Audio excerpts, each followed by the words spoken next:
So our first speaker today is Talat Ahmed. And Talat is a lecturer in South Asian history at the University of Edinburgh.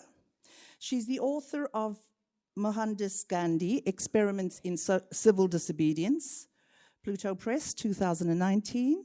And she's the co-director of the Centre for South Asian Studies at the University of Edinburgh. Talat is also the deputy director of Equality and Diversity in her department, which is History, Classics and Archaeology. Welcome, Talat.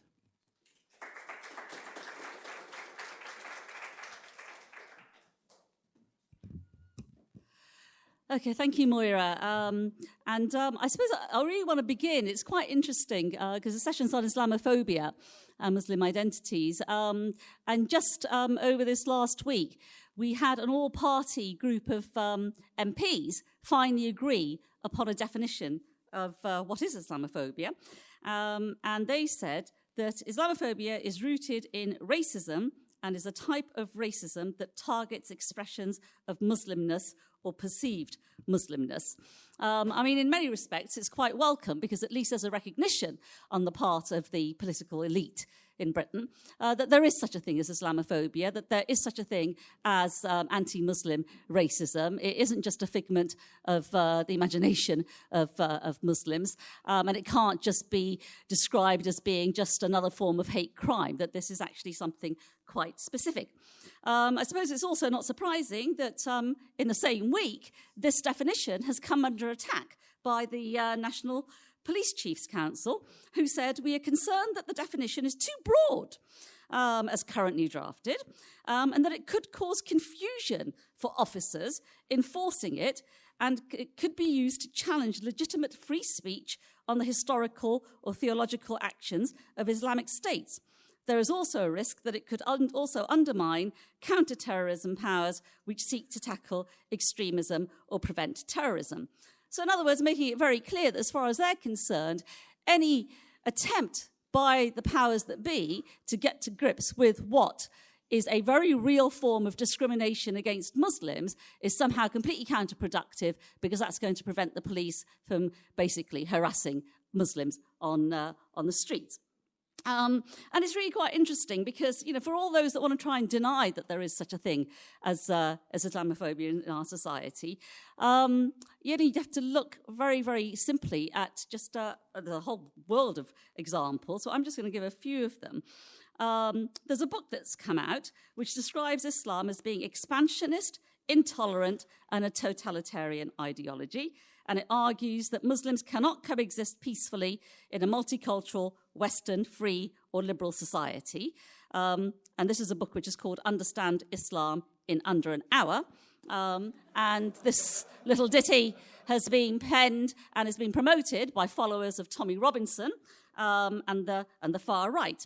Not to be outdone, of course, we know that there have been lots of stories about Tory councillors and Tory MPs and what kinds, people go on about the kinds of tweets that Tahir might have shared. But, let's just have a look at some of the ones that the Tories have been sharing. They've endorsed all sorts of tweets and Facebook posts which referred to Muslims as bin wag-wearing individuals.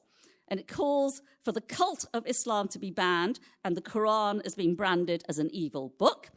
A Tory female supporter has called for Muslim shops to be boycotted and has also commented on another tweet which talked about the religion's followers being subhuman and cockroaches. So what's so extraordinary about this is that for all those, like the heads of the police chief, who claim that, having any kind of definition of Islamophobia is just going to cause all sorts of problems, what is very real is that at every turn that you take at how Muslims are described, how Muslims are perceived, not just by but the powers that be, but also how that they are explained and talked about in the media, it is just replete, line after line, with all kinds of insulting ideas about what Islam is and what it means to be a Muslim. And so deep has this become in the Western psychic. I mean, it was interesting that earlier on someone asked the question about the collapse of the Berlin Wall and what's happened with the war on terror and whatever. But this is so deep. Omar Khan, who's the director of the Runnymede Trust, said that what we are witnessing are the same tropes that were used hundreds of years ago, but the fact that these tropes are so similar, so unoriginal, suggests that they are drawn from an available supply from society at large. And of course they are. I mean, sort of like, the whole notion of using what Muslims wear in terms of their clothing, their attire, how they look, is not that dissimilar at all from the way that Jewish people have been talked about in the past, or the way that African Caribbean peoples have been talked about. So, old tropes in terms of racism are certainly being used. And of course, this is not at all surprising, because when you think about the history of racism, how it's been framed very much by notions of empire, by the colonial project, Orientalist frameworks that have been used time and time again to project those that are perceived to be the other, as Tahir mentioned earlier on today, is not at all surprising. And of course, these kinds of attitudes and these tropes have survived the end of empire and these pejorative perceptions of immigrants that we see that were used in the post-war era. And of course, even more so historically, that yes, when the Berlin Wall collapsed and you had the collapse of the Soviet Union, it was not accidental that some sections of Western ruling class opinion, particularly in NATO, turned around in the early 1990s and said that, make no mistake, communism is dead. But basically what's replaced this has been Islamicism, and therefore, Islam and Muslim communities in our society that the West has to guard against. And therefore, in some ways, it should be not at all surprising that over 20 years later, we are witnessing right the way across, as we have seen, absolute horrors across Europe in terms of this whole fear about the so-called Islamification of Europe, that there are these Muslim hordes that are coming over, and that somehow we have to protect decent Western Christianity and democracy against all of this. Now, in the face of these kinds of attitudes and these sorts of horrors, it's completely understandable what the response has been from those who see themselves as being Muslims in our society. In order to protest against these negative stereotypes and attitudes, what Muslims have ended up doing in terms of trying to defend themselves, of course, is to defend that very object and to identify with that very object that is the subject of denigration. And therefore, it's not at all surprising that, we live in a society today. I mean, I was born and brought up in a society, in a family that's loosely defined as being Muslim. But throughout the whole of my life, my childhood, my teenagehood and everything, the notion that I was a Muslim, if it applied at all as an adjective, it would have been at the very bottom of the list of adjectives that I would have used about myself growing up in the late 60s or 70s and in the 80s. You contrast that to the next generation, my niece's generation.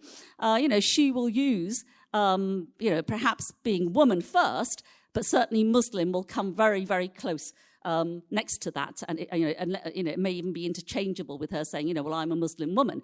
Now, what she means by describing herself as a Muslim woman is about the same as what I might describe myself as being a Muslim woman. My niece, she eats bacon, she drinks alcohol, she's not at all observant about anything in any shape or form that would be vaguely understood or recognized as being Muslim in any shape or form other than her name, but she will use the term Muslim to describe herself. And I don't think that's accidental in any shape or form, given the horror of racism that we see in our society. And therefore, that really brings me on to the whole question of, well, what does it mean to be a Muslim? Because this session is not just about Islamophobia, it's about what is a Muslim identity? How is a Muslim identity forged? How is it framed? And who is it framed by? And what kinds of definitions are given to this? And I think this is where the rub lies, because what does it mean to be a Muslim? Now, if you look at the real world, as opposed to the world of the imagination of Tommy Robinson and what have you, what it means to be a Muslim is as various and as diverse as there are different forms about being a Christian or about B, or about being Jewish, or about anything else.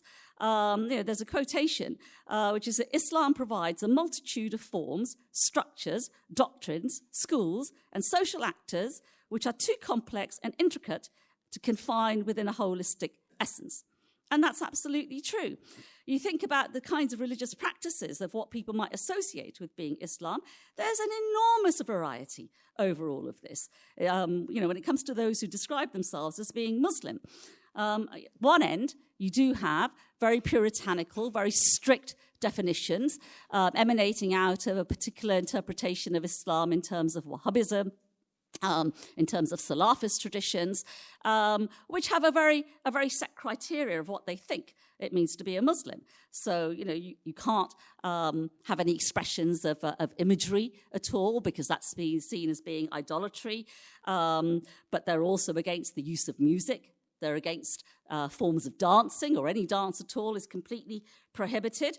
In fact, so intent are they against what they regard as being idolatry that when a group of Wahhabists conquered Mecca and took over Mecca in the 19th century, they destroyed many of the buildings where previously, and in previous generations, Muslims had actually worshipped within that city. So you've got that at the one end of the polar extreme, I suppose, about what it means to be a Muslim.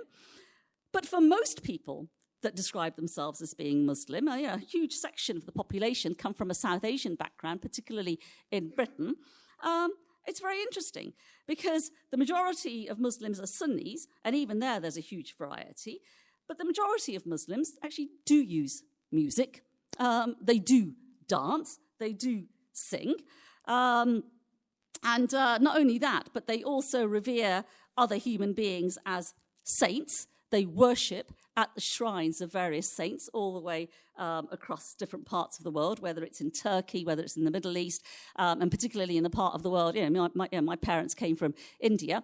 All over India, you've got dotted around shrines, which are particularly to Sufi saints, where Muslims will go to pay their respects. And it isn't just Muslims, you also get Hindus going there, you get Sikhs going there, and what have you. You have Sufism, which is a branch that comes out of Sunni Islam, where you have dervishes, sort of like wailing dervishes. People may have seen them in either real life or maybe you've seen them on TV or whatever. The whole notion of singing and dancing and a devotional form of what their Islam is a million miles away from the sort of like, very strict Wahhabist type of interpretations of Islam, which is very, very austere and very hierarchical. And just to give those examples, to give an illustration that there are a million different ways that one can be a Muslim. Tariq Ramadan, when he was writing about European Muslims, said that 80% do not practice their religion regularly, and they do not perform their daily prayers. Less than 40% attend Friday gatherings at mosques. About 70%, however, do fast during Ramadan. Now, according to that definition, the Islamic State would behead the majority of those in Britain that describe themselves as being a Muslim, because they clearly do not conform to what their idea of being a Muslim might be. But this brings me on really to sort of also how people respond to forms of Islamophobia and then how a Muslim identity can get forged. The case of Parkfield in Birmingham came up earlier, and I'm not going to repeat what Esme and Tahir have said, because I think they explained really well how, for us, people who are anti-racist, and for me, as a socialist and a Marxist, how we should try and navigate in a very sensitive way as to what's going on there. But one other thing I would add, and because I am a historian, this perhaps is something that therefore I would add, that it is actually quite curious, because one of the things that some of the Muslim parents said in Parkfield is that they didn't want this, sex education and relationship education to be imposed upon their children, because they felt that this kind of education was stopping them from being a Muslim. And I would just say, well, is it really that education that's stopping them from being a Muslim as they see it? Or is it racism in our society? And I would argue that it is the latter. And that's why, as Esme said, the target that they've chosen to critique is the wrong target. But also, when it comes to the history of Islam, the history of gay sexuality is as prevalent within Islam as it is in any other particular community. In the 16th century, and because I am a historian, I teach about medieval Islamic empires, the great Safavid Empire in the 16th century, Shah Abbas I, who's seen as being Shah Abbas the Great, there were all sorts of European travellers that went to his court, and they remarked all the time on his fine taste, how he particularly liked wines, different types of wines and festivities, but also they commented upon his charm for page boys and cupbearers. There's a very famous painting, and I have a copy of this, by Rizva Abbasi, which points to all kinds of homoerotic qualities about his particular court, but it shows the ruler enjoying the delights of a page boy. Throughout Persian literature, ancient Persian literature, there are all kinds of examples and stanzas in poetry and what have you, which make quite explicit references to all kinds of sexual love, both sexual love in terms of male and female, but also sexual love in terms of an older male man for a younger male boy. For a younger male. And so therefore the idea that somehow notions of what is open sexuality is inimical to Islam just isn't the case at all. And I think that's, it's quite important to understand, again, to reiterate the point that Islam, in terms of its history, but also what it means to be a Muslim, and what are Muslim identities, are very, very diverse indeed. The question of clothing for women, the veil, I mean, really, it's quite extraordinary when people think that somehow, on the right you have racists who think that, oh yes, all women must walk 5 paces behind their men. And that's the reason why they have to cover their hair, they have to cover their body, they have to cover their face, etc., because it's all about Islam oppressing women. And of course you can see how, because in the face of racism, you have Muslims themselves, and particularly Muslim women, wanting to take that article of clothing and wear it as a badge of pride. And, and I understand that. I'm fully supportive of that. I'm sympathetic to it. But as far as I'm concerned, a woman is able to wear whatever she chooses to wear, whether she wants to cover herself head to foot in a piece of cloth or whether she wants to wear next to nothing. I would defend the right of any woman to do that. But the point is that in a climate of intense Islamophobia and racism against Muslims, it is absolutely imperative on any anti-racist, let alone a socialist, to defend the right of a Muslim woman to describe herself as she chooses to, and also to defend her right to wear an item of clothing if she wishes to. But again, the question of the veil, the question of a headscarf, is not something which is rooted in Islam. It predates Islam. It was something that was practiced by Christians before Islam. It was something that was practiced by Jewish communities before Islam. It was something that was practiced by pre-monotheistic traditions many, many years ago, particularly as it was practiced by women of status. And the only way to understand how and why you can have these myriad of ideas of what it means to be a Muslim, both historically and in our contemporary society, I think really the only way I can make sense of it is to go back to Marx. And I'm going to bring my remarks to a close here. Because, people think that Marx was so crude about religion that somehow he was just dismissive. He wasn't. He had a very sophisticated understanding about the relationship of religion to our society, and particularly about human society, because his approach was that there is a connection between the way that we live as human beings, how we organize our society, and the ideas that society is predicated upon. This is what he meant when he said that man makes religion, religion does not make man, and even more so when he said in the German ideology that life is not determined by consciousness, but consciousness is determined by life.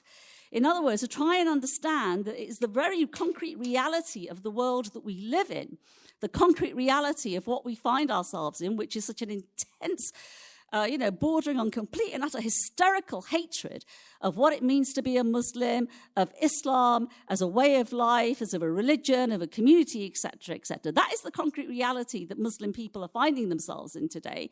And the response that they have to that concrete reality, again, is something that has to be, you have to connect what that real world is, what their behavior is that's practiced towards them, and then therefore how they interpret that, how they make sense of it, and how that then has an impact upon the way that they think and what that means in terms of how they are going to live, how they identify themselves, and how they are going to choose to identify themselves.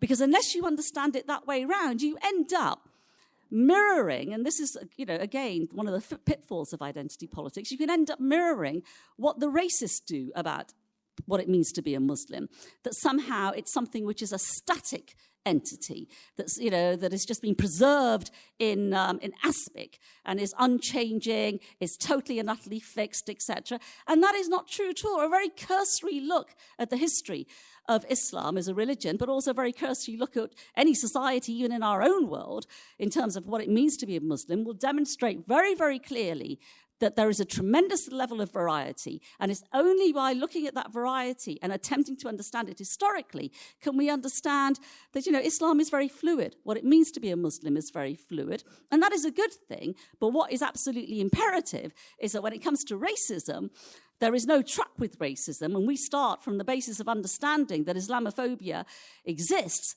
and the way that Muslims want to identify themselves as a response to that, we will defend their right to do it unconditionally, but we will also want to have discussions with people about how there is an incredible, enriched diversity about what it means to be a Muslim. It is not something which is fixed at all, either historically or in the contemporary world.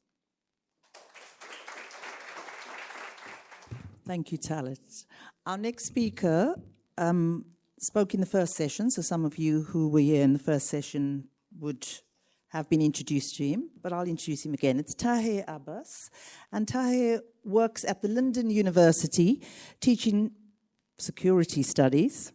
He's also on the board of Critical Muslim. So welcome, Tahir.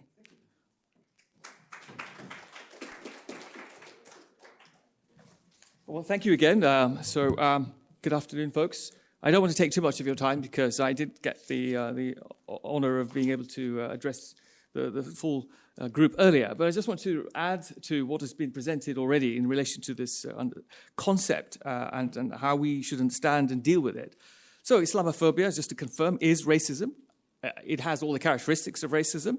It is also a mobilization of anti-Muslim hatred.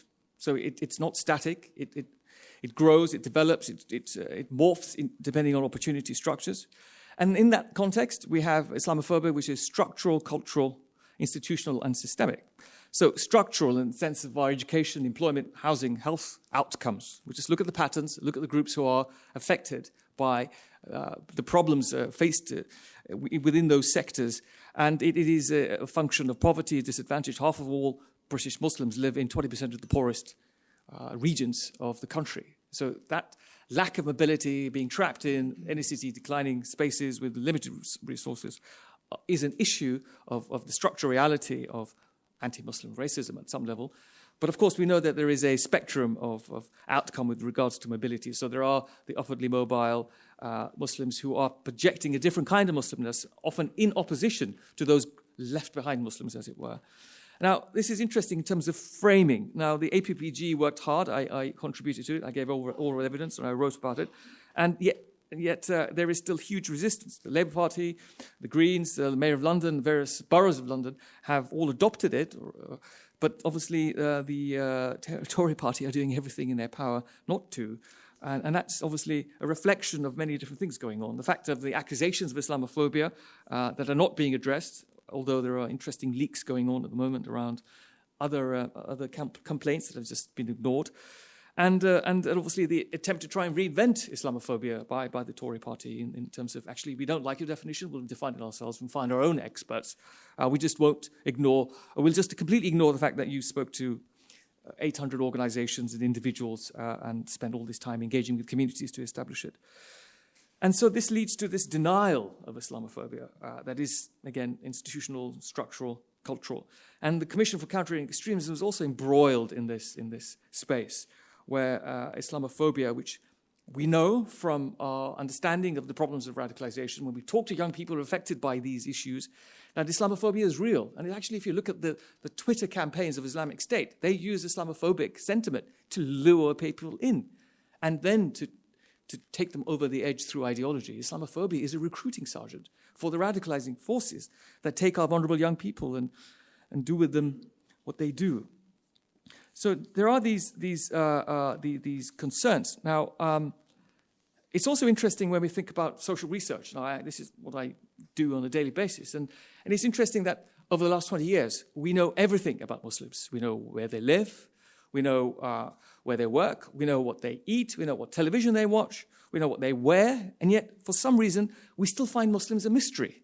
And we spend various efforts to try and continue to research, trying to work out the tipping points of extremism, radicalization, inclusion, exclusion, as if we don't have enough of this research going on, not just here, but across the whole Western European space. And in this space also, we think about Islam and Muslims in different categories around the progressive, regressive dynamic, but also the mysterious moderate Muslim. Most Muslims are moderate, and yet somehow they're not there, and we have to find them or create them. And this leads to the sort of process of the professional Muslims who are engaged in the Islamophobia industry. So the now enlightened and self-realized ex-radicals are now projected by the state as the exemplars of all that is good about being Muslim, and you should emulate them and reach out to their value systems. But a lot of those individuals are still deeply troubled in many other ways, and I don't think it's entirely appropriate to have this kind of tokenistic approach. But then, of course, tokenism and diversity is a thing, for sure. And then this Islamophobia industry that is fueled by external forces who mobilize, fund, support think tanks, institutions, press, etc., to continue to produce this sort of mill of Islamophobic sentiment on a daily basis. I mean, I don't know how many times Miqdad Vosi has to complain to Ipso to get articles taken down, as if they don't learn. They do it again and again and again on a daily basis. Every day, it's the hyper-normalization of Islamophobia that we see in media and politics, which makes it even more dangerous and sinister. So I think, just to end, I'd like to think about solutions.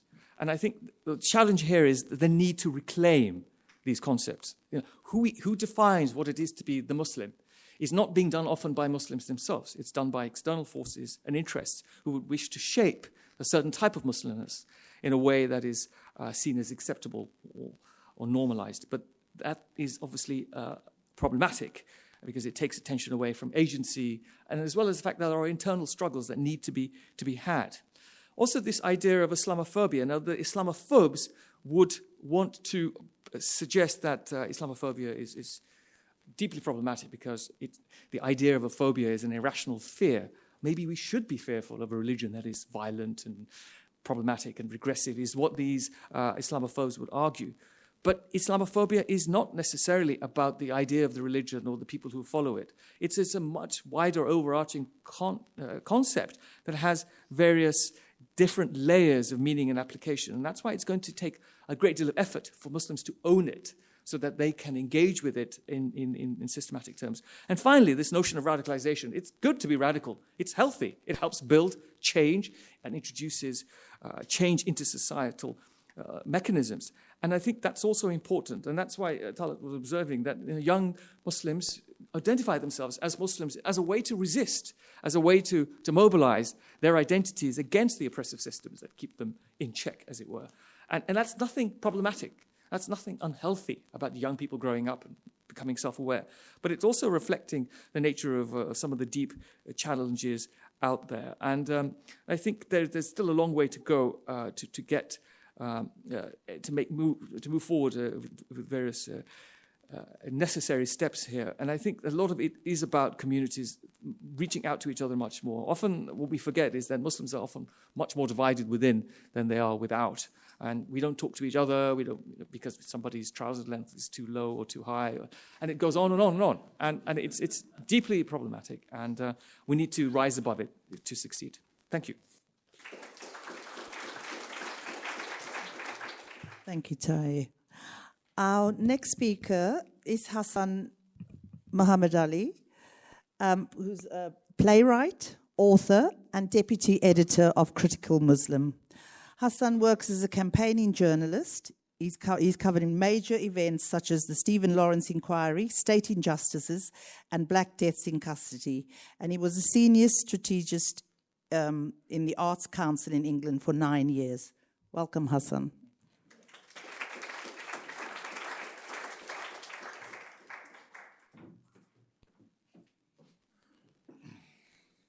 Hi, everyone.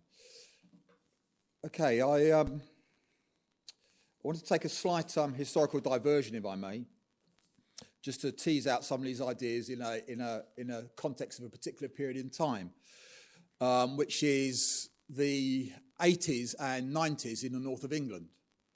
But before I do that, just to make throw a couple of things out.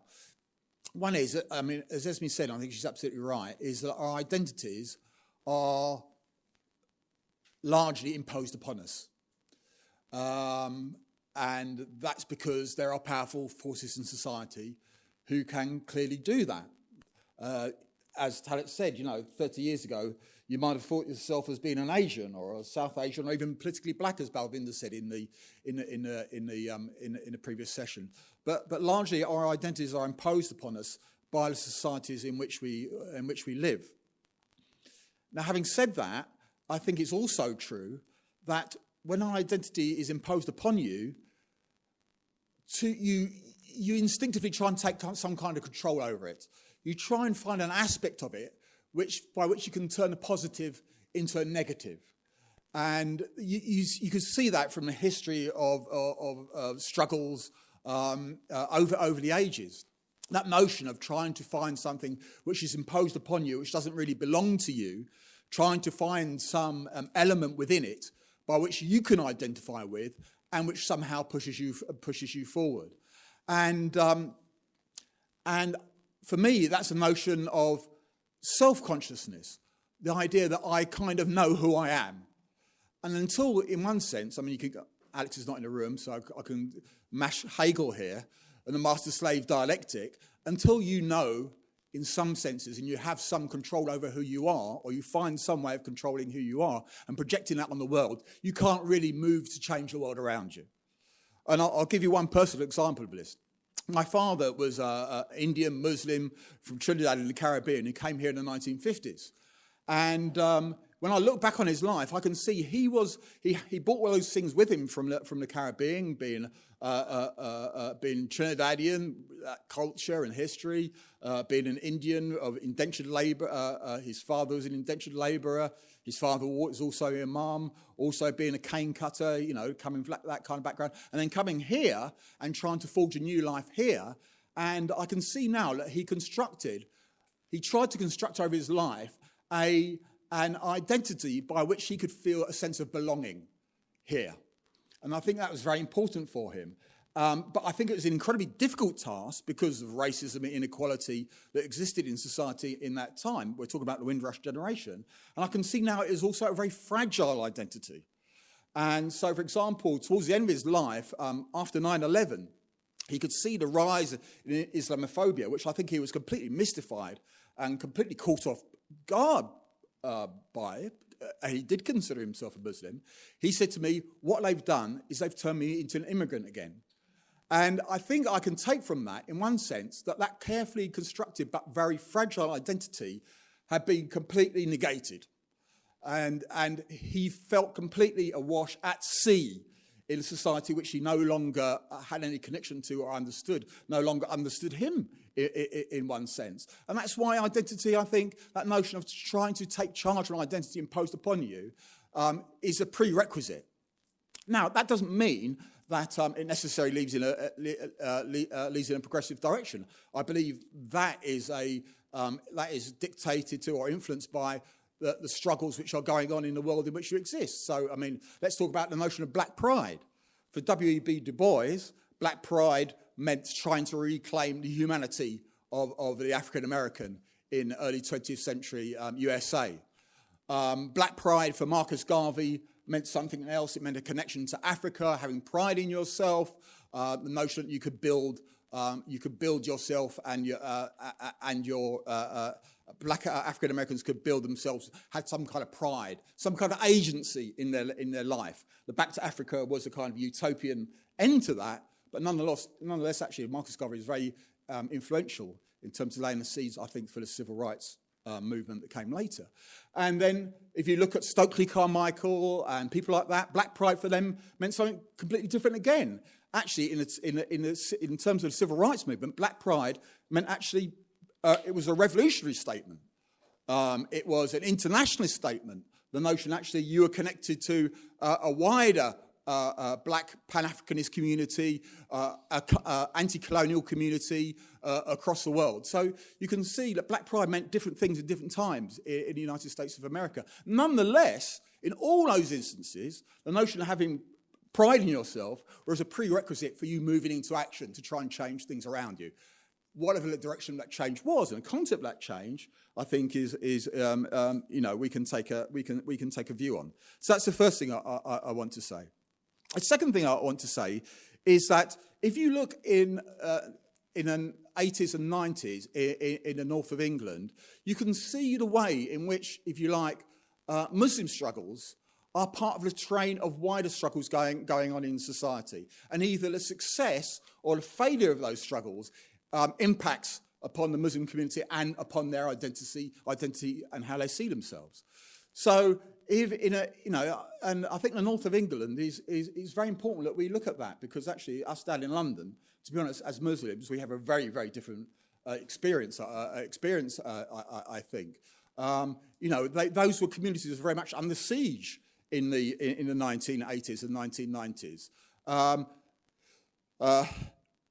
And this is important, obviously, in terms of Northern England and the Muslim experience, it was fundamentally a working class experience. They were economic labourers who were brought in to the mills, the wool and cotton mills in Lancashire and Yorkshire. So in one sense, their first experience was a working class experience.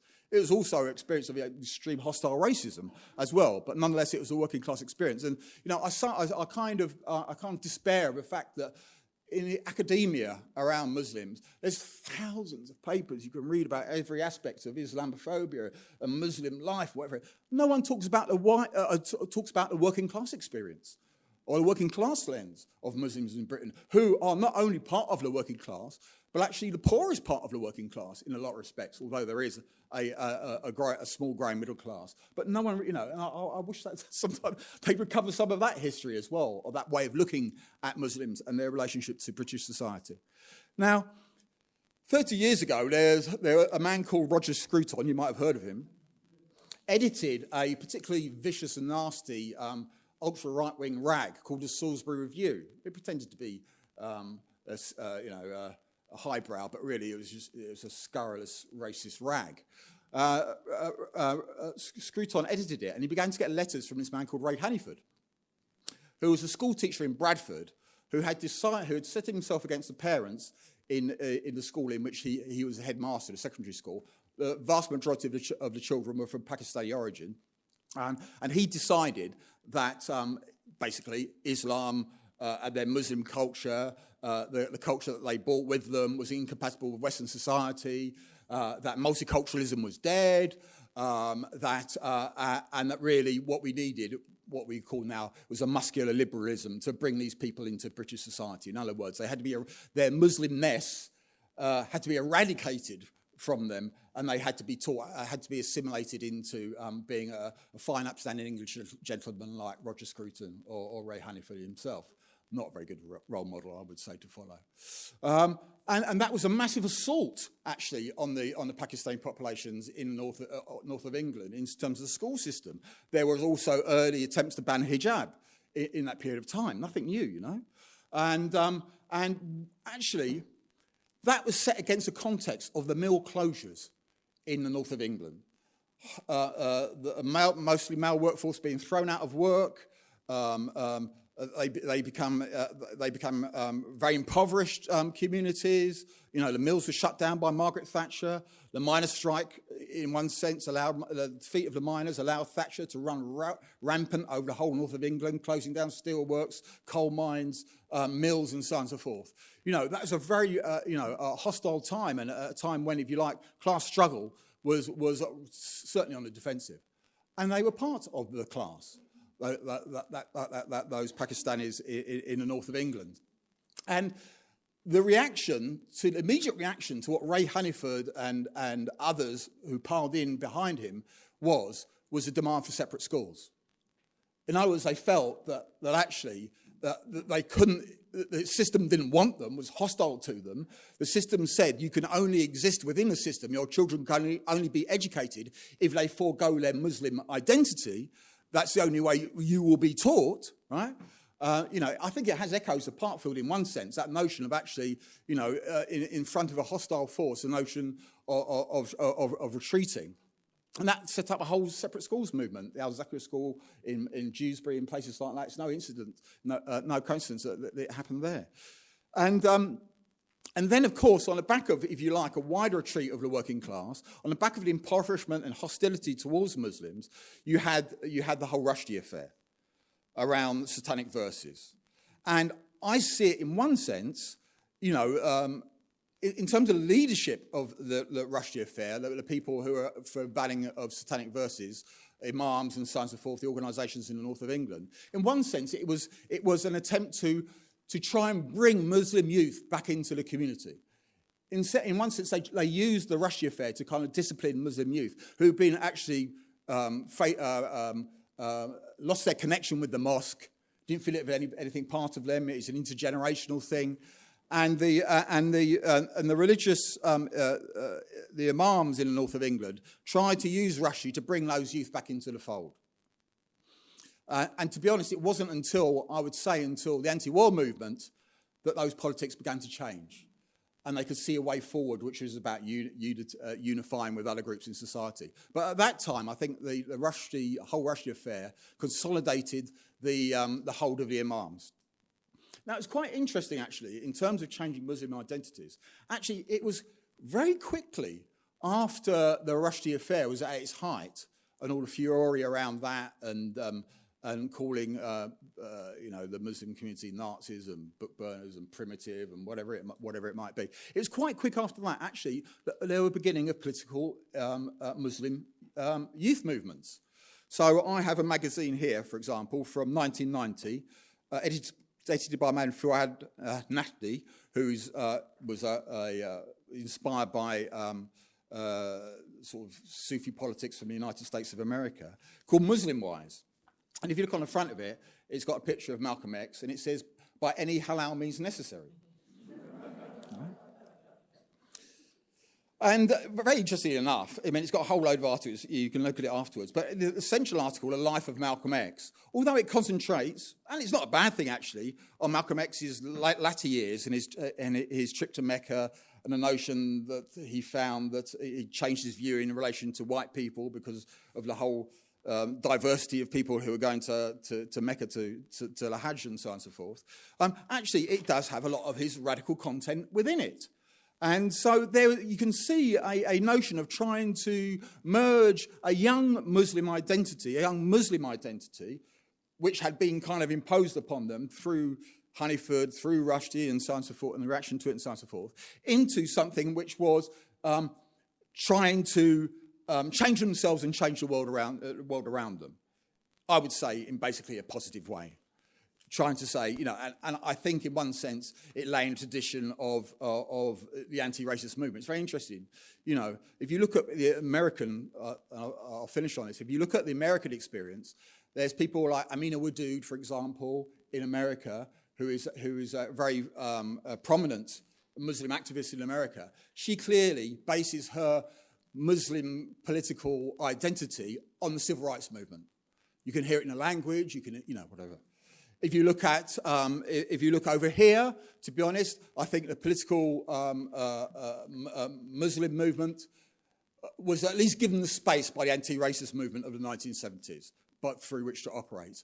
If you look in South Africa during apartheid, and you read the writings of a man called Farid Isaac, he led Muslim youth to align themselves with the ANC against the apartheid movement, and he developed a kind of liberation theology around that to try and integrate Muslim youth against the religious leadership into the anti-apartheid struggle, and in relation to Mandela and the ANC and so on and so forth.